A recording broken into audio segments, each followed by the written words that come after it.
Bueno, nada más son 5, qué raro. No necesito son 4. Ay, bueno, está bien. A ver, chicos. Avisos rápidos porque no me acuerdo sinceramente si les avisé a ustedes que la semana que viene no vamos a tener como tal clases. Digamos al menos en línea. Así que de nueva cuenta repito fechas para que no se nos vayan a pasar. A ver, la semana que viene que va a ser de el 9 al 13 de noviembre.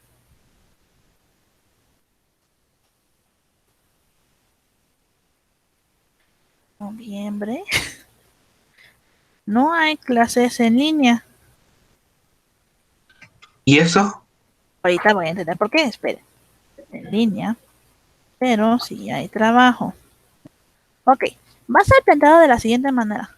La semana que viene les voy a dar así como un chance, vamos a ponerlo así, para que ustedes tengan tiempo suficiente de ponerse al corriente con las tareas que no me han entregado. ¿Por qué? Solo llevamos, me parece que con ustedes, déjenme checar para que no os vaya a cuentear. Con ustedes llevamos 2 tareas del segundo parcial, llevamos 2 actividades de Construyete y les acabo de pedir el producto final de este parcial. Además de que van a tener obviamente su examen de este parcial. ¿Cómo va a estar acomodado, digamos, en esa semana? La semana que viene como tal, no vamos a tener sesiones por 2 razones. Una, el último tema del segundo parcial lo vamos a ver el día de hoy. Que no, ya digamos es para culminar con los temas de esta unidad. Segunda, la siguiente semana ustedes van a tener tiempo suficiente para poder ahora sí ponerse al corriente con las tareas que me deban, para trabajar en su producto final y también para hacer su examen. Por eso es que no los voy a ver la semana que viene como tal de manera en línea. Lo que sí voy a hacer es que, digamos, cualquier duda que tengan al respecto me puedan poder estar contactando por mensajes para que yo vaya aclarando dudas. Ya sea que tengan problemas con el proyecto final, o ya sea que tengan problemas con el examen, o ya sea que tengan problemas con sus tareas, que espero no sea el caso, pero pues ahí va a estar la situación. Ahora, recuerden que la evaluación bueno, para todos los parciales, se maneja de la siguiente manera y ahora sí se va a respetar porque justo, ahora sí tenemos todos los puntos establecidos. ¿A qué me refiero? Recuerden que el examen vale 2 puntos. Recuerden que las tareas valen 3 puntos. Significa que se entregan las 2 tareas y bien hechas tienen 3 puntos. Recuerden que el producto, si no lo entregan, les afecta mucho porque vale 3 puntos. Recuerdan que la asistencia se les toma en cuenta con las actividades y cuenta un punto, los construye, te vaya en un punto y el total de todos estos parámetros nos da un 10. Ahora, también acuérdense que ustedes como tienen materia de tutoría, ustedes tienen un punto extra por las actividades que me entregan de tutorías. Les he dejado lecturas. Eso me recuerda, no les he subido esa semana. Ahorita se las subo. Con las cuales también tienen puntos extras. Entonces, la teoría dice que no deberían de reprobar. Ahora bien, la siguiente semana no los voy a ver porque justo es para que se pongan a corriente con sus actividades que no hayan entregado, para que de esta manera, el 15 de noviembre, que va a ser la fecha límite, para entregar todo. ¿A qué me refiero a todo? El examen, el producto, las tareas y los construyete, todo se va a entregar ese día. Entonces, de esta manera es que ustedes van a tener una semana que es más que tiempo suficiente para, en caso de que no hayan entregado nada, pues que se entreguen sus tareas. Y para hacer su examen y para hacer un buen producto para pasar esta materia con 10, o es lo que yo espero. Ahora, ¿tienen dudas hasta aquí?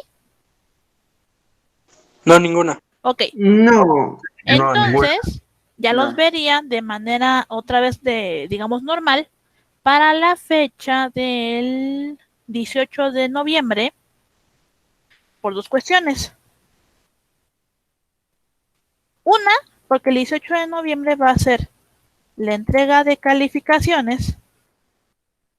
Y segunda, vamos a comenzar con los temas del tercer parcial. Que también en ese día les voy a dar también, ¿cómo se llama? El tema del producto del tercer parcial, para que en ese momento ya lo podemos empezar a trabajar.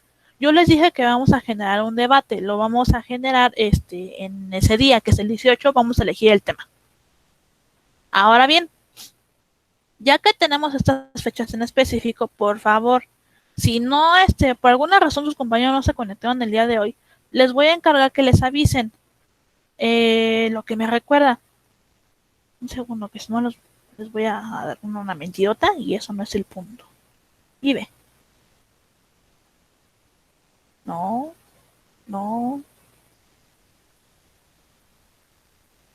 Ah, sí, la tengo, olvídalo, entonces ya no.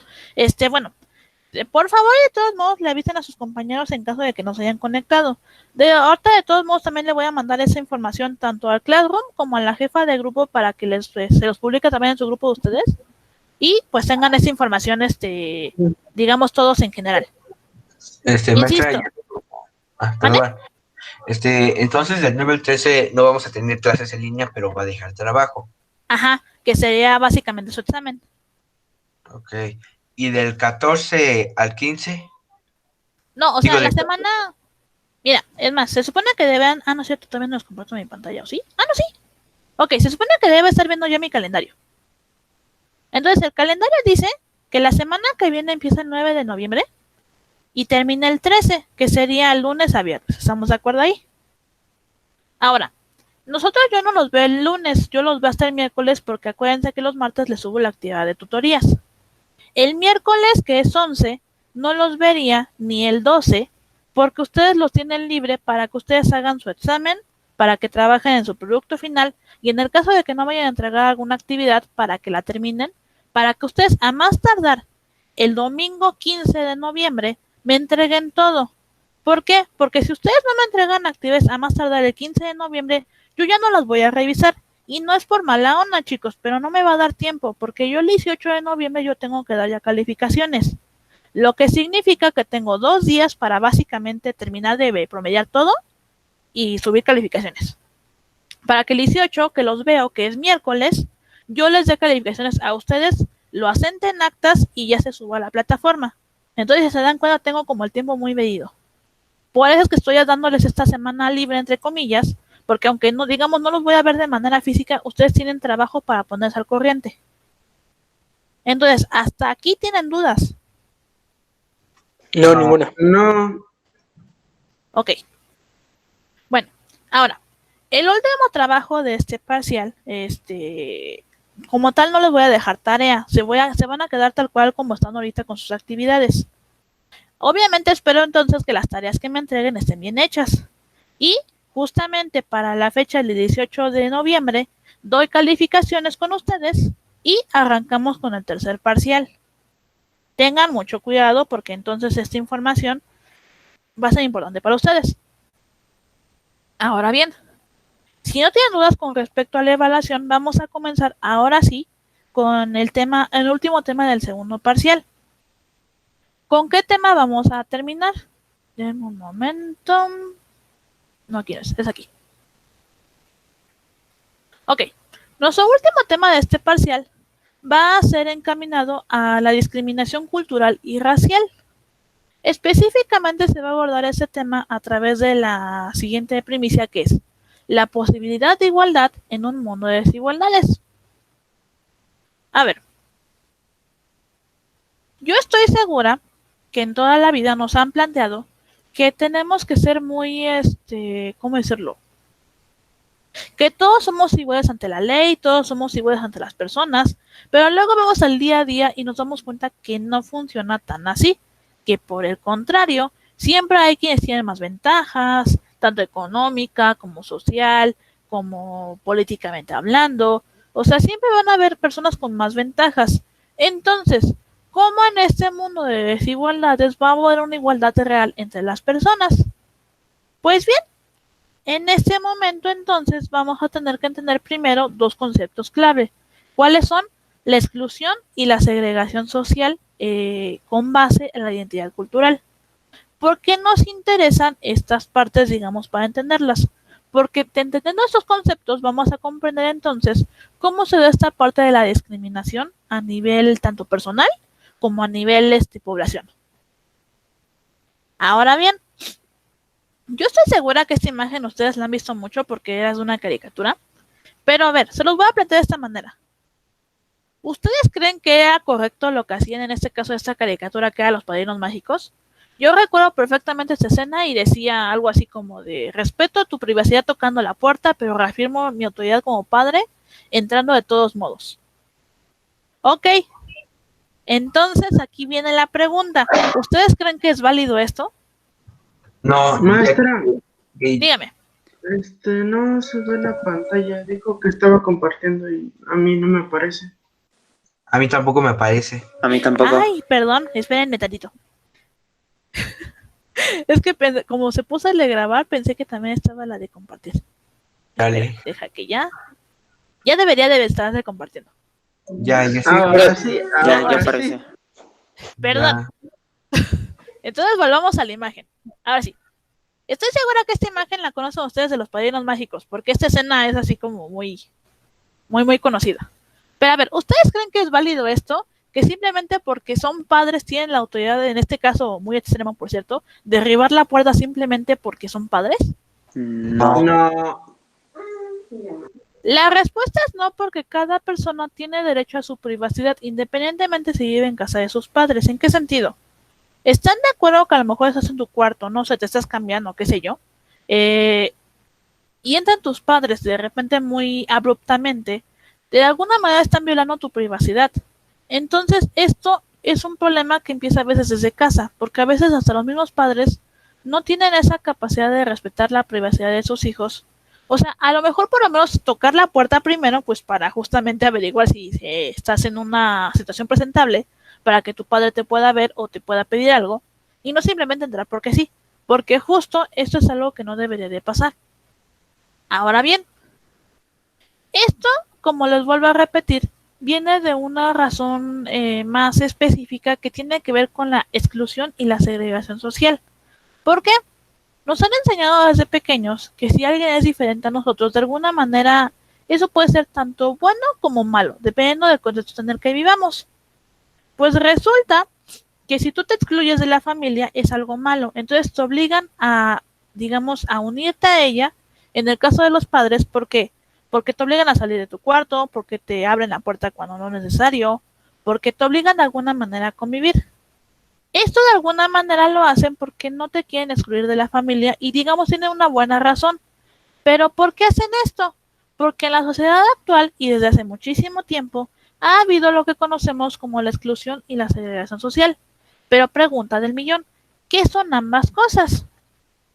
Pues bien, vamos a ver primero qué es la exclusión social. Y la exclusión social nos va a decir que es un proceso mediante el cual los individuos o grupos son total o parcialmente excluidos de una participación plena en la sociedad en la que viven. Ok, ¿esto qué significa? Que básicamente es muy normal que ciertos grupos en específico de la sociedad van a ser ¿cómo decirlo?, apartados de la sociedad actual porque no caen en los estándares clásicos donde, digamos, tendrían que comportarse. Vamos a ponerlo así. Pero resulta que ahora lo vemos con tanta normalidad que, por ejemplo, si vemos a una persona indigente en la calle, le ignoramos y nos seguimos de paso. Que si vemos a un borracho ahí tirado en algún lado, pues yo no vi nada y seguí mi camino y yo no supe qué pasó. Que si pasa algún detalle, lo ignoramos y seguimos nuestro paso. Pero maestra, dígame. Perdón que le interrumpo, pero luego a veces cuando volteamos a ver a los indigentes o borrachos, esos se enojan y hasta nos quieren golpear. Bueno, en algunas ocasiones, porque le ha pasado a mi familia. Entonces es preferible mejor pasarlos de vista. No es porque pensemos que somos superiores a ellos, sino que ellos también se pueden ofender por la forma en que los vemos. Mira, cuando yo me refiero a que los ignoramos, no me refiero necesariamente a tener que verlos directamente, digamos, a ellos, ¿saben? Cuando me refiero a verlos, me refiero más bien a la situación en la que están. Ese es el por qué. Normalmente, cuando hacemos una exclusión social, es que nosotros como que nos vale, digamos, las circunstancias donde está la persona y seguimos nuestras vidas. Y sabemos que hay alguien que a lo mejor necesita, no sé, ayuda de por medio, ignoramos la situación. Un ejemplo que pasa muy seguido aquí en México. nosotros podemos saber que hay un problema de violencia doméstica al lado de nuestra casa y obviamente yo no voy a pedirles que ustedes resuelvan la situación porque para empezar no es su problema y ustedes no tienen como ninguna obligación para resolver ese problema. ¿Qué sí pueden hacer a lo mejor una primera vez? Hacer una denuncia anónima que está pasando una discusión muy fuerte en la casa de al lado y ya que se hagan cargo las autoridades. Si tiempo después te das cuenta que la misma familia es la que se presta para ese tipo de situaciones, ya es un asunto aparte. Pero tú ya pusiste tu semillita como de que por lo menos intenté hacer algo, pero no necesariamente me metí directamente al problema. De la misma manera, ahorita, por ejemplo, con la parte de los indigentes que vas ignorando. Yo no tengo ningún problema, como por ejemplo, que las personas se pasen porque justamente, efectivamente, estas personas a veces se ofenden cuando te les quedas viendo. Y sí es cierto, porque se ofenden porque se sienten como de alguna manera atacados. Cuando tú te les quedas viendo, aunque no necesariamente sea con lástima o con algo así, simplemente como que te sorprende la situación. Porque se ofenden y pues obviamente llegamos a altercados verbales o hasta físicos. Cosa que pues obviamente tampoco es lo apropiado. Pero en este caso lo que tendríamos que trabajar es más bien cómo podemos contribuir a que ese tipo de situaciones pues empiecen a menguar un poco. A lo mejor no las vamos a poder resolver nunca, porque digo, también no es como que sean los héroes del mundo, pero sí intentar hacer algo de por medio. Bien, un ejemplo, se los voy a poner. Cuando yo iba en la universidad, bueno, pasó lo del ese terremoto, que de hecho yo estaba haciendo mi servicio, se hizo en la escuela, los mismos alumnos lo generaron, un centro de acopio en el que básicamente cada 3 días, me parece, llevaban víveres a los lugares que fueron más afectados de aquí de Xochimilco con el temblor. Iban unas brigadas en bicicletas y iban a llevar los víveres. Esa es una cosa que se puede hacer para evitar que en este caso los damnificados de ese temblor fueran excluidos de la sociedad, porque si se dieron cuenta, piénsenlo un poco. Pensemos en los edificios que estaban aquí en Villacuapa, que muchos se dañaron muy feo, muchas personas perdieron su casa y aún son personas damnificadas. ¿Cuántas de esas personas ustedes realmente creen que ya recibieron un pago o una indemnización por esas casas? Y la respuesta es que probablemente ninguna. Y ya son personas que ignoramos, como que sabemos su situación, pero que las damos por sentado que pues es su vida y a mí no me interesa. Entonces el punto aquí radica en eso. ¿Cómo yo como individuo voy a intentar evitar esa clase de actitudes? A lo mejor, vuelvo a repetir, no vas a solucionar su vida de esas personas porque eso es imposible. Pero sí intentar por lo menos en la medida de lo posible poder echar como una semillita como para tratar de bajar un poco toda la situación tan difícil que pueda estar. Ahora, ese es en el caso de la exclusión. Tenemos otro asunto que checar y eso es la segregación racial. La segregación racial en estricto va a ser específica con respecto a la raza de las personas, es decir, su color de piel, el lugar de donde provienen y hasta el mismo la ideología o la cultura que tengan. Esta va a ser una cuestión muy fuerte porque viene desde hace muchísimos años, porque inclusive las guerras mundiales se dieron justamente por esta superioridad de castas, porque creen que ciertas razas, entre comillas, de humanos son más, ¿cómo decirlo?, más importantes, más fuertes que otras. Cosa que es un error por completo, pero que lamentablemente llevamos muchísimos años con este error. Y tenemos, por ejemplo, que en Estados Unidos hay una muy fuerte segregación racial, porque aún se discrimina mucho a las personas afroamericanas o de piel oscura, se está discriminando a las personas que son indigentes, se está discriminando a las personas que no sean americanas, o sea, que sean migrantes o que en algún punto sus familiares migraron y pues se quedaron ahí, que se sentaron. Este es un problema bastante fuerte y que lamentablemente se da justamente por esta superioridad que se cree que una persona tiene por su tono de piel, por su color de ojos, por su nacionalidad. Siempre hay esta segregación. Y la segregación en estricto, ¿qué va a hacer, digamos, de manera específica? El texto nos dice que va a ser una separación o marginación que alguien, un grupo en específico, efectúa en contra de otro u otros como consecuencia de la raza, la cultura, la ideología o el género que ostentan. Esto se va a ver especialmente, y van a decir cómo va a atacar a Estados Unidos, pero lamentablemente son muy hábiles para ser utilizados. Ok. Estos personajes, ¿qué hacen? su segregación racial queda tan marcada que tienen hasta escuelas específicamente para personas afroamericanas. Y es un asunto muy fuerte porque entonces están hablando que pues entonces va a ser hablándolo de un sentido muy despectivo si lo quieren ver así, escuelas para blancos y escuelas para piel oscura. Y lo digo de la manera más respetuosa posible. Porque en este caso, por ejemplo, hace un tiempo, cuando era más chica, veía películas de... No me acuerdo cómo se llaman, pero bueno, no me acuerdo más bien de dónde vienen, pero sí recuerdo que una se llamaba Triunfos Robados, que tiene un buen de escuelas. Pero esa película en específico, ¿qué va a tener de particular? Esa me llamó mucho la atención tiempo después, porque curiosamente hay una escuela para afroamericanos y hay una escuela para personas de piel clara. Entonces te quedas, ah caray, pero no se supone que son estadounidenses, entonces como por qué están en la misma, por qué no están en la misma escuela, porque incluso una película en específico de esas me llamó mucho la atención, porque en una viene como de niñas así como muy fresas, así muy, ¿cómo decirlo? De una clase muy acomodada, vamos a ponerlo así, pero en la escuela de estos afroamericanos resulta que tienen policías que tienen que estar checando que las personas no carguen navajas, son como muy personas, ¿cómo decirlo? Tienen una palabra, no es exclusión, son, ya me acordé, personas marginadas. Son personas marginadas simplemente por su tono de piel y se les tiene de alguna manera un estereotipo social. Cosa que es muy fuerte porque entonces hay una segregación racial muy marcada simplemente en esa película.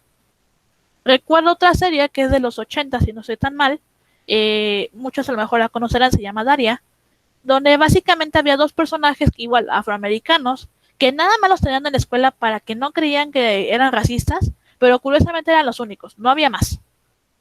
Entonces, de alguna manera que está haciendo Estados Unidos, pues está marcando una segregación racial muy fuerte simplemente por su superioridad. Ahora, la segregación no solamente se queda en el ámbito racial, también queda en el ámbito social, el urbano, el ocupacional, de género y de funciones. ¿Cómo funciona cada uno? Aquí tengo un cuadro que le subí, que básicamente da las características, pero se los voy a resumir de esta manera. En la segregación social se va a referir en las diferentes agrupaciones que va a tener un área urbana, es decir, ¿se han dado cuenta que por alguna razón la ciudad siempre se maneja como por castas? O sea, por ejemplo, pensemos en la Ciudad de México. Y las personas más acomodadas van a vivirse generalmente en las Lomas, en la Colonia Roma, en la Condesa, y por ejemplo, o sea, en San Ángel. Pero, por ejemplo, si pensamos a personas de una clase más baja, vamos a ponerlo así, van a vivir, por ejemplo, en Iztapalapa, no sé, en Gustavo Amadero, o aquí en Xochimilco, por ejemplo, que somos los pueblos, en Milpalta. O sea, siempre como que están muy divididas esas zonas. Esa es una segregación, una segregación social. Porque tenemos unas castas altas que viven en colonias específicas y las demás castas que son las clases medias y bajas, básicamente vivimos en los alrededores, ya sea en los pueblos o ya sea cerca del centro, pero en zonas que son un tanto, ¿cómo decirlo? No marginadas, pero sí son más acomodadas de, sí, ese lugar. Inclusive los que viven en Iztapalapa seguramente, o por ejemplo de esta, ¿cómo se llama? Qué mala persona soy, se me olvida el nombre. O del Estado de México en Naucalpan, seguramente son muy, los han etiquetado como que vienen de un lugar muy feo. ¿Por qué? Porque esas zonas están etiquetadas como zonas rojas y zonas de alguna manera de peligro. Pero justamente eso se debe a la segregación social, por cómo nos dividen en este caso a nivel urbano. De la parte racial ya hablamos, pero por ejemplo, ¿qué pasa en la parte urbana? En esta parte se va a más bien a ver una, ¿cómo decirlo? Una combinación de dos áreas geográficas. Es decir, por ejemplo, en un lugar que pueda haber una ciudad o un pueblo y a lo mejor propiamente rancherías. Yo pensaría, por ejemplo, en algunos otros estados, cuando por ejemplo tenemos las ciudades que son como céntricas y de repente te alejas un poquito y a los alrededores hay como rancherías o granjas. En estos casos se llama segregación urbana porque se va a referir específicamente a la zona geográfica. Es decir, pasamos de una zona urbana a una división muy marcada que nos va a dividir la parte urbana y la parte, en este caso, de las rancherías o las granjas. Y en este caso también se va a dividir no solamente, digamos, la parte geográfica, sino también la parte en cuanto a la cultura. Si hay una etnia de por medio, también va a estar ahí. Y también va a ser en atención médica, en infraestructura, en vivienda, en comercio, en educación. Toda esta parte va a estar dividida justamente por las zonas. Es decir, la parte que venga de ranchería seguramente tendrán su escuela específica donde van a estudiar y sus servicios médicos, y la parte urbana también los tendrá por su lado. Esa es una segregación urbana marcada. Después viene la ocupacional, que esa es un tanto más sencilla y viene también hace muchísimo tiempo, que nos dice que los hombres van a laborar en ciertos empleos, digamos, de manera más común, mientras que las mujeres lo van a hacer por su propia cuenta. Y de alguna manera entonces tendremos que la parte, por ejemplo, en el caso de los hombres, seguramente se van a ver más metidos en la parte de las construcciones. En caso a las mujeres, seguramente se les verá en empleos más como, por ejemplo, de, no sé, de limpieza. Ahora, no digo que no haya hombres y mujeres en ambos casos, en ambos trabajos, pero digamos, por marcaciones ocupacionales y de género, generalmente van a entrar más, digamos, en las áreas, ¿cómo decirlo?, más comunes o más de la etiqueta social que nos marcan. Tenemos la segregación de género. En este caso es específicamente con los roles que maneja cada sexo biológico. Es decir, lamentablemente la cultura mexicana nos dice que el hombre es el proveedor y el hombre es el jefe de la casa y la mujer es el ama de casa y es la que se ocupa de los hijos y es de tener al marido. Esos son los roles que nos maneja el género. Es la segregación que maneja el género. Ahora, hace un tiempo se hablaba de por qué no se rompe este contexto tan fuerte y tan mal pensado, digamos, en las familias mexicanas, yéndonos al contexto nacional. ¿Qué pasa? Lamentablemente, como es una ideología que nos tiene arreglada desde hace muchísimo tiempo, es muy difícil deshacerse de ella. Entonces, hace un tiempo yo veía un caso de una chica que la golpeaba a su marido, muy feo, también a su bebé, y por ejemplo le comentaban a la chica, oye, ¿y por qué no te separas de tu marido y buscas un trabajo y pues vayas adelante tú con tu hijo, ¿no? Sería una buena opción. Y su respuesta fue la siguiente, ay, no, es que a mí no me gusta trabajar, ese de trabajo le toca al marido. Entonces resulta que la chica no sale de su situación, ya ni siquiera porque realmente no pudiera, simplemente porque ya estaba tan arraigada a este rol que nos está manejando la sociedad, que simplemente no quiere aceptar el hecho de tener que tomar el rol, en este caso, del hombre. Que no es algo malo, pero pues el punto es que está tan marcada esta parte del género que aún es muy complicado deshacerse de ese tipo de pensamientos. Y finalmente vamos a tener la segregación en funciones.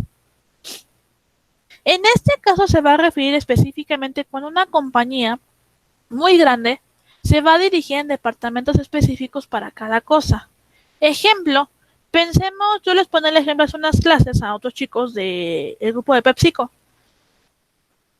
PepsiCo en teoría básicamente es la empresa de Pepsi. Es decir, una empresa de refrescos. Pero, si te puedes investigar un poco más al fondo, te vas a dar cuenta que el grupo PepsiCo no solamente es de refrescos, también va a entrar ahí Sabritas, y va a entrar ahí Gamesa, y me parece que va a entrar ahí Wonder, pero no me consta al 100, pero creo que sí entra Wonder ahí. Entonces vamos a ver que no solamente va a ser una empresa de una sola función, va a tener varias, simplemente se van a dividir en las secciones donde se va a especificar cada una. En este caso el grupo PepsiCo es la empresa original, pero lo divide entre refrescos, entre pan, entre frituras y entre galletas, que está haciendo simplemente segregando sus secciones.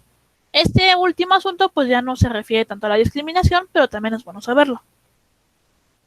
Ahora, ¿hasta este momento tienen dudas al respecto? No, ninguna. No. No, ninguna. Ok, bueno, adiós. Ahora, la siguiente parte va a ser con respecto a los conflictos que va a haber en las prácticas culturales con respecto a los derechos humanos. Es decir, se supone que la clase pasada nosotros aprendimos que todas las personas tenemos derechos independientemente de qué tipo de cultura tengamos, qué tipo de pensamiento tengamos, de dónde provenimos. Siempre, todos sin excepción, tenemos derechos humanos. Pero resulta que en algunas ocasiones ciertas culturas van a ir en contra de los derechos humanos. Y en este momento es que la UNESCO siempre va a tener un conflicto con esas culturas porque justo van a atentar contra la integridad de las personas, de manera física, de manera verbal o de manera psicológica. Y, por ejemplo, el problema de aquí es que en algunas culturas van a tener ciertas costumbres que van a atentar contra la integridad de los seres humanos. ¿Como cuáles? En la parte de los musulmanes, en la religión musulmana, perdón, van a haber prácticas específicas que van a dañar en este caso a las mujeres. ¿En qué? Para empezar, el uso del velo. ¿Por qué? Porque nadie puede ver la cara de las mujeres. Pero a la larga eso es se atenta contra los derechos de las mujeres de ser libres. ¿Por qué? Porque ellas tienen derecho a decidir si enseñan su rostro o no. Pero resulta que como la religión musulmana lo dicta, ellas tienen que ocultarse del todo. Ahora, aquí hay dos sopas de por medio. La primera es que la mujer sea muy devota a la religión y no le importa estar vestida así. Entonces no hay problema. Ahí no nos podemos meter con digamos, con la ideología de la mujer. Pero ¿qué pasa por el otro lado cuando una mujer no está de acuerdo con la religión, ni siquiera es tan devota, pero está siendo obligada por la familia? En ese momento, ahí sí entramos con conflictos, porque la UNESCO dice que si tú como tal no quieres seguir una cultura, en este caso, porque es tu decisión, no te pueden obligar a seguirla. Pero resulta que a esa clase de países les vale y de todos modos te obligan a seguir con las costumbres. Otro ejemplo que va a pasar aquí es la mutilación femenina. Es decir, van a hacer una mutilación en las partes genitales de la mujer para que no sienta placer. ¿Por qué? Porque es parte de la religión y de las costumbres. Que de nueva cuenta, la UNESCO dice que esto no debería de ser porque están atentando contra la integridad física de una mujer. Pero de nueva cuenta entramos en conflicto porque entonces la cultura dice que lo deben de hacer porque es su deber, pero la UNESCO dice que no. Y tienen razón, pero pues como están tan arraigados estos valores no podemos hacer mucho como tal digamos, podemos opinar al respecto, podríamos intentar hablar con esos personajes, pero al final la decisión final va a ser sobre ellos y entre ellos. No vamos a poder inferir digamos, en la conclusión a la que ellos lleguen. Ahora bien, bajo esta primicia que justamente la UNESCO está buscando proteger la integridad de todas las personas, esta va a declarar lo siguiente: los derechos culturales son parte integrante de los derechos humanos, que son universales, indisociables e interdependientes. Nadie puede invocar la diversidad cultural para vulnerar los derechos humanos garantizados por el derecho internacional ni para limitar su alcance. Básicamente, que dice que la cultura, por más cultura que sea, tú no puedes llegar a imponer tu voluntad, porque las personas tienen derechos universales que deben ser respetados. Y en muchos países aún no ha llegado esa parte, digamos, del respeto hacia el individuo y hacia la persona en cuestión y darle el derecho a decidir qué es lo que quiere hacer esa persona. Ahora, prácticas de ese tipo hay muchísimas. De las más famosas que me encontré en internet fue justamente el uso del velo. Hay otra cultura que están esas mujeres jirafa que se van poniendo como aros de metal para alargar sus cuellos. Y la más dolorosa que encontré fue en China, que tenían una costumbre muy fuerte, por cierto, de romperse los pies cuando eran niñas y vendárselos para que no crecieran y pudieran usar esta clase de zapatos, que personalmente me parece una práctica un tanto muy fuerte. De hecho, me da como cosita pensar el hecho del dolor, pero que es una cultura que se tenía en ese momento en China. Para nuestra buena fortuna, esta práctica ya se prohibieron, pero en su momento eran de este modo y las mujeres tenían que seguirla, a veces por obligación, no porque quisieran. Lo bueno es que aquí la UNESCO hizo su trabajo y ya esta práctica se prohibió. Ahora bien, ya que sabemos que la UNESCO va a trabajar para que se respeten nuestros derechos, ahora viene la siguiente situación. ¿Cómo puedo convivir con culturas diferentes? Es decir, cómo yo en un contexto, digamos, en este caso actual, puedo ayudarme para que yo no tenga problemas con otras personas. Esto se va a deber tanto al tipo de pensamiento como al tipo de cultura, nacionalidad, etcétera. Y entonces lo vamos a tener así. La base para toda relación estable en una comunidad es el respeto y la tolerancia. Significa que a lo mejor no me cae bien el vecino, pero lo voy a respetar y lo voy a tolerar porque vivimos en un entorno social donde tenemos que convivir. No me tiene que caer bien el vecino, simplemente debo ser tolerante y respetarlo.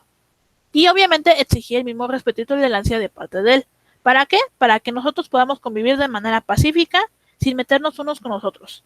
Esa es la clave para cualquier interacción social que se busque de por medio.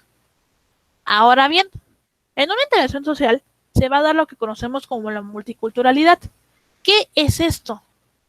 Para poder entender ese tema, tenemos que definir dos cuestiones más, que son la identidad y la cultura. La identidad nosotros ya la habíamos visto en clases pasadas y habíamos quedado que van a ser aquellos rasgos específicos que me van a identificar a mí como persona. Es decir, mis rasgos físicos, mis rasgos psicológicos, mis rasgos ideológicos, también de dónde provengo, mi identidad sexual, mi identidad de género. Todos estos me van a generar una identidad yo como persona. Yo soy una mujer tal, tengo tantos años, me identifico como tal. Todo esto va a ser mi identidad como individuo. Pero resulta que también tenemos que definir la cultura. ¿Y qué va a ser la cultura? El texto aquí nos dice que la cultura significa cultivo e implica el resultado o efecto de cultivar los conocimientos humanos y de afinarse por medio del ejercicio de las facultades intelectuales del hombre. ¿Qué significa? Que básicamente si yo provengo de cierta cultura y yo quiero decir, digamos que estoy arraigada a mis raíces, yo tengo que ejercer esa cultura. ¿Cómo lo voy a hacer? Pensemos que a lo mejor vengo de un pueblo alfarero. Entonces, a lo mejor y yo me voy a dedicar a aprender el oficio y yo voy a aprender cómo hacer alfarería y cómo se decora y voy a vender o voy a vivir a través de mi artesanía.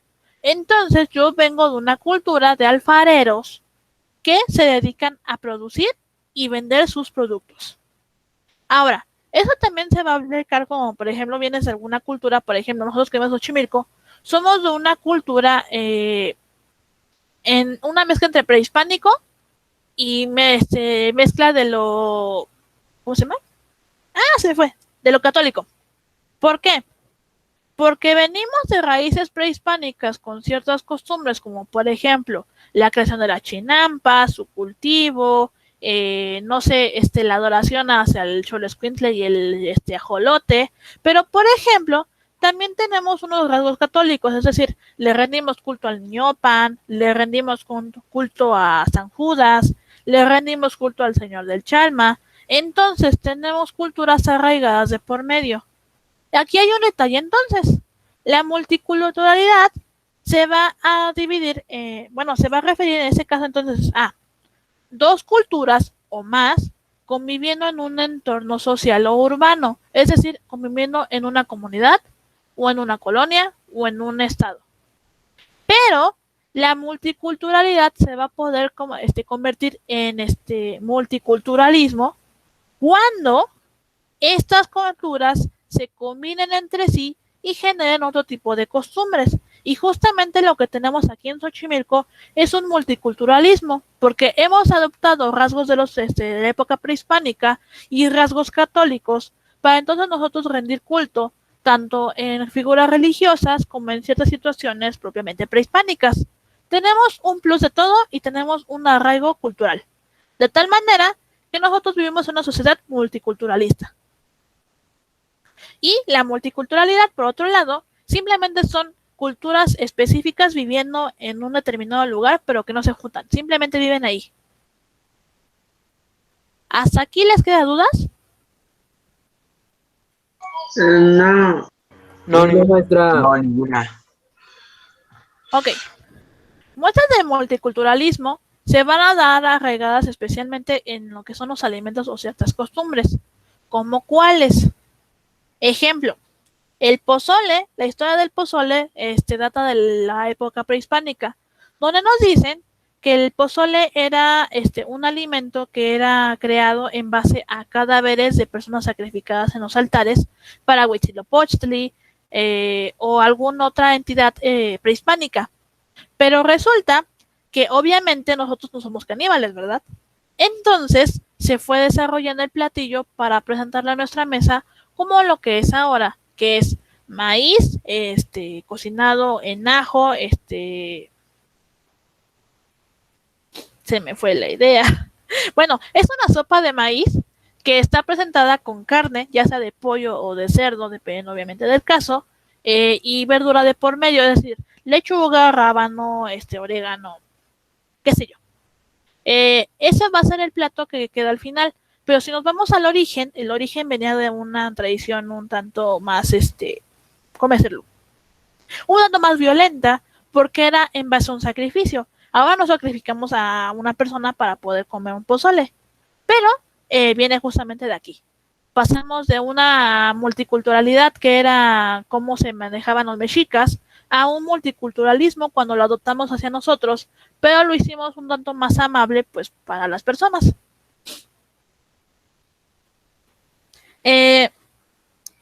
Otro ejemplo van a ser como por ejemplo en este caso de la rosca de Reyes. Déjenme un momento porque y me lo movió, fantástico. Vamos. Gracias. En el caso de la rosca de Reyes, ¿qué nos va a decir? Porque les dejé una pequeña infografía, nada más que no la puedo hacer más grande. Ok, la rosca de Reyes normalmente inició sus orígenes en la antigua Grecia. Perdón, en la antigua Grecia, en la antigua Roma. Pero era de alguna manera, ¿cómo lo explico? Creo que va a ser más fácil que se los lea, porque si no, no. Y luego para cómo no veo. No se ve, válgame el señor. Bueno, lo vamos a poner así. La rosca de Reyes inicialmente era una especie como de pie. Es que no era pie, era un pan. Era un pan en sí. Solamente que ahí escondían un haba como para poder, ¿cómo decirlo? Demostrar sus logros a través de ciertas celebraciones en específico. Tiempo después se fue desarrollando esa mezcla de pan para, digamos, cambiar su contexto histórico. Lo que en un principio era para simplemente demostrar, digamos, esta parte, ¿cómo llamarla? Pues de victoria que tenían los romanos, ya no quedó así, sino que se fue desarrollando, se fue pasando de país en país, de tal manera que cuando llega aquí a México, se adopta más bien en que en lugar de una haba, se va a cambiar por un muñequito, y ahora tenemos la tradición de que cada vez que tú partas la rosca y te queda un muñequito, allá te toca comprar los tamales el 2 de febrero. Pero esa es una tradición que, digamos, se adoptó, pero se cambió a, digamos, a conveniencia del país, que en este caso el país requería una tradición más católica. Entonces cambió, digamos, la circunstancia donde se utilizaba. Ahora bien, esa es en la parte de multiculturalismo. Ahora bien, ¿cómo yo como comunidad y en general yo como individuo le voy a hacer para poder crear en mi colonia un ambiente ameno para yo poder crear, ¿cómo decirlo? Esta multiculturalidad? Pues bien, para ello necesitamos, además de la tolerancia y el respeto, una coexistencia pacífica. ¿Qué es esto? Básicamente lo que me dice es que yo tengo que aprender a convivir con otras personas y otras culturas en mi mismo territorio, a no caer en esta parte de la discriminación que hablábamos en un principio, sino aprender a aceptar las ideas de otras personas, aceptar su cultura, su ideología y demás, para yo poder de alguna manera entonces generar un ambiente ameno que me permita a mí aprender de la otra cultura, que esa cultura también aprenda de mí y poder crear un lazo estrecho que nos permita avanzar a futuro. Y esta parte de la coexistencia pacífica se dio por primera vez después de la Segunda Guerra Mundial. Estamos hablando de que fue una guerra muy fuerte que se dio justamente por esta parte racial y que dejó muchas secuelas de por medio. Entonces los países obviamente ya sangrados de manera literal en cuanto a lo físico y lo económico y lo político, necesitaban un ambiente de paz donde lo que se necesitaba más allá, digamos, de ser superior, era simplemente llegar a un acuerdo común para terminar la guerra, seguir con sus vidas y pues llevar un ambiente lo más, imparcial posible. En este momento se sale este concepto y que lo que nos decía era básicamente, llevémosla tranquila, queremos generar un ambiente pacífico para no meternos en más problemas y no generar más conflictos bélicos de los que ya necesitamos, acabamos de salir de una guerra. Entonces, justamente en este momento se creó este concepto, la coexistencia pacífica. No me agradas, a lo mejor inclusive te odio, pero por lo menos voy a intentar llevármela lo mejor posible para que no estemos, digamos, del chongo todo el tiempo. Y bajo esta misma situación, es que entonces se crea la interacción horizontal. ¿Qué es esto? En efecto va a ser aquella interacción que van a tener uno o más culturas o países y que van a nutrirse entre sí para poder generar conocimiento y poder generar mejores oportunidades para ambos lugares. ¿Cómo se da? Un ejemplo muy sencillo es cuando se dan intercambios académicos. ¿Por qué? Las personas en cuestión pueden ir a otros lugares, a lo mejor a algún otro estado, o si bien les va a otro país, para poder conocer la cultura de ese país, cómo estudian, cómo son sus costumbres, y cuando vuelva a su país, tienen la oportunidad de usar ese conocimiento para su propio beneficio y también para su comunidad. Un ejemplo que yo veía justamente sobre esta situación era cuando yo iba en la universidad y se hacían justamente los intercambios académicos. En el taller de cerámica normalmente yo veía a alumnos que venían, por ejemplo, de Chile, de Colombia, teníamos una compañera de Tijuana, de Estados Unidos, de España, de Corea. Teníamos algunos compañeros que venían de otros países a estudiar un semestre en la carrera. Entonces teníamos la oportunidad de conocerlos, sus costumbres. Obviamente nosotros también les enseñábamos las costumbres de nosotros. Entonces era como un intercambio. Tú me enseñas, yo te enseño, yo me enriquezco con lo que tú sabes, tú también te enriqueces con lo que yo sé y hacemos un intercambio que de alguna manera a futuro nos puede servir y más adelante inclusive podremos hacer una colaboración de manera profesional. Pero ¿qué estamos haciendo? Una interacción pacífica, una coexistencia pacífica que en algún futuro nos puede llegar a la multiculturalidad. Es a final de cuentas lo que se busca en esta interacción. ¿Tienen dudas hasta aquí? No. ¿Seguros? No. No, maestra. No sé. Tampoco. Ok. Bueno, si en serio no tienen dudas al respecto, nada más de nuevo aviso para las personas que se integraron más tarde. La semana que viene no los voy a ver en línea porque no tienen clases conmigo, pero sí tienen trabajo pendiente. ¿Qué tienen que hacer? El lunes que viene les voy a publicar el examen. Significa que a más tardar el domingo entregan sus exámenes. Obviamente recuerden que quiero la captura de pantalla a los que les pasó el periodo pasado. Por favor, si les pido captura de pantalla, me refiero literalmente a la captura de pantalla.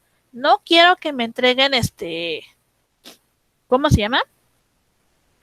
Nada más la captura de que hicieron el examen. Me interesa que sacaban el examen, porque a mí no me llega como tal la calificación del examen, sino nada más quién lo hizo y en qué preguntas se equivocaron más personas. No me llegan sus calificaciones. Maestra, con Dígame. razón, porque en el examen pasado se supone que había sacado 10 y ahí sale que saqué 6. Sí, es por eso. Miren, de hecho, miren, les voy a enseñar. Esto es lo que necesito que ustedes me entreguen. Un segundo. Me lleva. Menos. Y yo sí tenía la foto. Pues necesito justamente la foto. O sea, lo que me interesaba era que me entregaran una captura de pantalla o una foto que viniera con esto. Examen de ética, en este caso va a ser de segundo parcial, que tuviera los puntos totales, en este caso fue 15 de 20, para que yo les saque su promedio y ya les califique en lista. Yo necesito esto. Si me entregan la otra, que era un archivo donde les venía también en pantalla, que era esto mismo, pero que nada más les ponía un botoncito que decía ver resultado, y me mandan esa cosa, yo no los puedo promediar, y no por mala onda, sino porque les vuelvo a repetir, a mí no me llega calificación, me llega simplemente quién hizo el examen y en qué preguntas se están equivocando más, pero no me dice exactamente quién fue. Por eso necesito esa captura de pantalla. Por favor, no se les olvide. O ya sea captura de pantalla, tomarle foto muestra. Sí, Con cualquiera de el las dos. Con que me ok. manden los aciertos que tuvieron, no tengo ningún Sí, problema. porque le digo que en el, ¿cómo se llama? Examen pasado saqué 10, bueno, salía que las 20 preguntas estaban bien. Ajá. Pero, y le tomé foto, pero pues no pensé que la tenía que mandar. Sí, Y tienen que mandar esa ya captura. cuando vi la calificación y pues, dije, ¿por qué saqué 6? Si se supone que saqué 10 en el examen. Y pues con eso sí pasaba, haciendo cuentas. Pues ni modo. Claro, entonces por esa razón que reprobaste. Sí, güey, sí. Si no, sí pasaba. Pues dicen por ahí que ¿cómo era? Pues ni modo, mijito, para la próxima. Entonces, para la próxima tienes chance de Sigue hacer parcial, así que participando, ¿no? siga participando. En este parcial, sálvalo. Sí, sí, sí, maestra. Una pregunta, maestra. ¿Cómo se llama? ¿Mañana le puedo entregar el Construyete? ¿Sí? ¿O a fuerza tiene que ser hoy? A ver, cuando yo les estoy dando esta semana de tiempo completo, eso significa que no les voy a dar la clase la siguiente semana como tal, Ajá. es porque ustedes tienen hasta el 15 de noviembre, es decir, el domingo que viene, ese domingo en 8, Ajá. para entregarme todo, ¿Todo? las Ok. tareas, los construyete, el producto, el examen, todo. Pero eso sí, si ustedes no me entregan el 15 de noviembre, yo ya no voy a revisar después. Y no por mala onda, sino porque no me va a dar tiempo de promediar. El miércoles 18 de noviembre les voy a dar ya promedios para también subirlos a acta y entregar. Ok, maestra. Tengo otra pregunta, maestra. Va a ser Dígame. qué preguntón soy. Ayer estaba diciendo que creo que proyecto final íbamos a hacer como un debate con argumentos y Eso es cosas para el así. tercer parcial. Para el tercer parcial. Sí. Ya, pues nada más era eso, maestra. El miércoles que viene, que es el 18 de noviembre, que vamos a volver otra vez a retomar clases de manera, digamos, normal. Les voy a dar calificaciones y vamos a empezar con los temas del tercer parcial, pero antes les voy a dar el subproyecto para que ustedes lo vayan generando porque va a ser su producto final y su producto de transversalidad de ese parcial. Por eso, pero eso lo vamos a ver el miércoles 18 de noviembre. Entonces recuerden, les vuelvo a anotar aquí por las dudas. Es las clases que son para que no les vaya a cuentear, del 11 y del, ay, no, espérate, no hagas eso. Vamos a escribir. 11 y 12 de noviembre no hay clases. En sentido de que no hay clases virtuales, ustedes tienen trabajo. Y el 18 de noviembre, que retomamos ahora sí ya actividades. Noviembre. Oh, que la canción. O sea, se dan calificaciones. Dios mío, casi mi teclado. Se dan calificaciones. Y comenzamos con tercer parcial.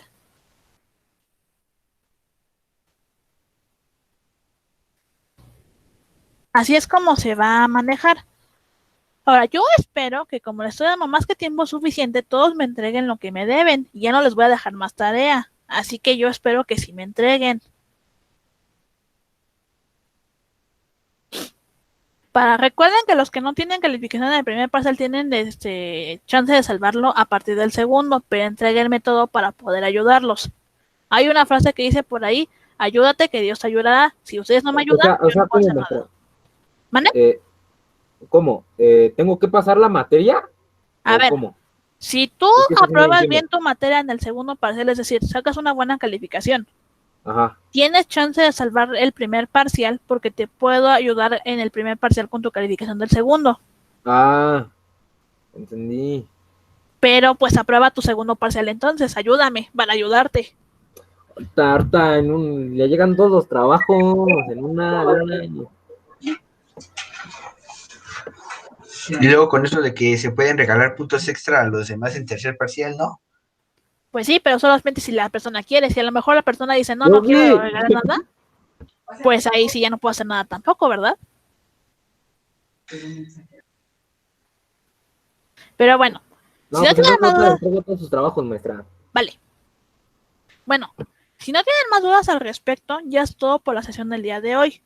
Recuerden que no los veo la siguiente semana, los veo el miércoles 18 de noviembre ya para arrancar con tercer parcial. Porfa, me entregan Va. todo a más tardar el 15.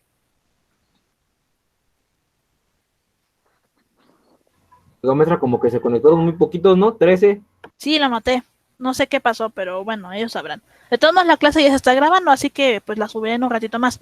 Lo que me recuerda, las clases se las subo en un ratito más porque solo tenían problemas con internet, pero ya lo resolví y ya voy a subir todo. Y bueno, si no tienen más dudas al respecto, pues ya los veo entonces los veo dentro de una semana. Nos vemos, chicos. Nos vemos. Descansen. Nos vemos, No se maestra. olviden de sus tareas. Sí, maestra, Obviamente que nos vemos, sí. cuídese.